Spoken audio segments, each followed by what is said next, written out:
Miami went to a zone in the fourth, and you seemed to feast on it. There was one play specifically where you were able to tightrope down the baseline and pull up in space.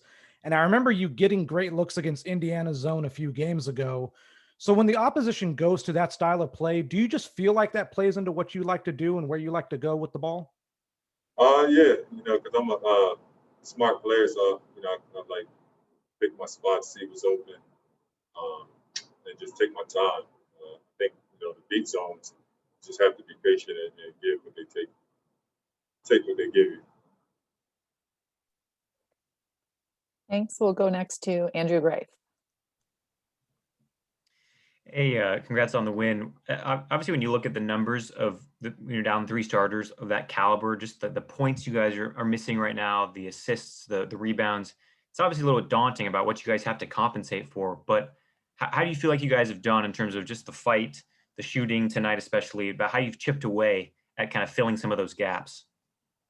I mean, obviously, we know, star power are down and, the intensity with that them. But, I mean, all of us are NBA players. We got to continue to play next man up. And I think we did a good job. I thought T. Luke did a hell of a job of, just telling us to just play free, and I think in that second half, that first unit came out there and they moved the ball and made shots and, looked like they was having a lot of fun and we just came in and tried to keep it up. And, we just got the win, man. Everybody came and they contributed. They all And then Ty had said that he felt like one of his messages was don't turn down good shots. He felt like that was happening too often in the front. Do you feel like there were moments in the fourth quarter you scored 10 points where you wanted to be more aggressive, kind of to hunt for yourself? Yeah, but in the zone, it's tough. You got to make the right passes. You got to make the defense move. So at the end of the day, I'm a veteran guy, a guy that plays, with intelligence. So just taking my time, seeing what guys are open, and I think it played out right for us. Thank you. We'll go over to Ohm. Hey Marcus, the moment had no impact on the game and the end. But I was wondering when Reggie called that timeout that you guys didn't have, you guys circled around him and went to support him, and Serge embraced him and talked to him for a long time. What did you learn about this team, and what does that say about you guys in a moment like that when Reggie kind of makes a mental mistake, but you guys immediately kind of had his back?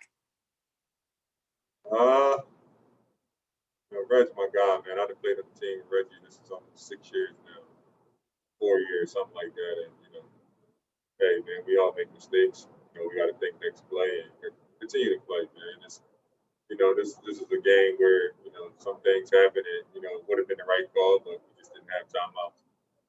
We still got the win, so what we told him is we still need him. So it's hard to to get out that game, but we still need him to win that game. Everybody just surrounded him and said, just think next play and move on. There's a moment. It wasn't as bad as Chris Webber's, but up there, you might see him on Shaq. Does a moment like that do anything for team chemistry? Definitely, man. Because we was on his ass in the locker room. So it was a fun time. It was funny. Reggie's my guy, man.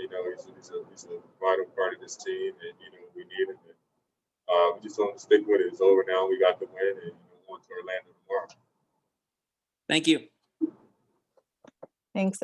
Next, we'll go to Law. Hey, Marcus, congrats on the win, man. I know you've been asked or have had the opportunity to reflect on the bubble experience. There are highs and lows there for the team. But I'm asking you specifically, have you had an opportunity to reflect on that time? And with the team on this road trip back in the state of Florida, going to Orlando tomorrow night, have you thought about, the conflict of putting last season away and physically revisiting the place where, your season ended? No, me personally, I don't really think too much about the bubble. That wasn't the best time.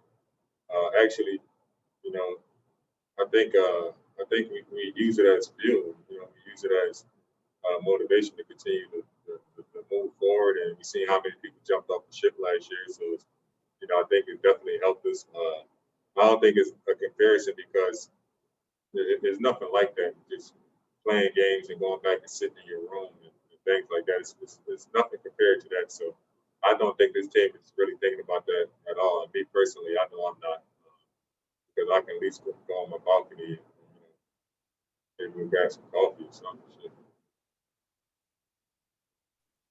Thanks. We have time for one more question. Kahari. What's happening, Marcus?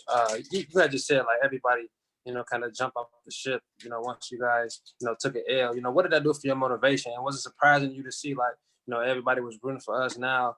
They want to doubt you guys now. So what did that do for your motivation coming into this season? It was one of the reasons why I signed back. I thought we had a great team. We made some moves, and I want to be a part of that team that wins that first championship for the Clippers. And that's how it works, man. You have a good team, and you don't live up to everybody else's standards. They tend to jump off the ship, but we get back to where we need to be, and we end up winning a championship. They're gonna jump back on the ship. So that's just how it goes, man. You never get too high, never get too low. We're just gonna keep chipping away. We'll continue to find our camaraderie. We'll continue to get better, and come playoff time, we're gonna be ready. Thanks, Marcus. We'll let you get to Orlando. Appreciate Have it. a good night. Thanks, everyone. We'll see you tomorrow. Have a good one.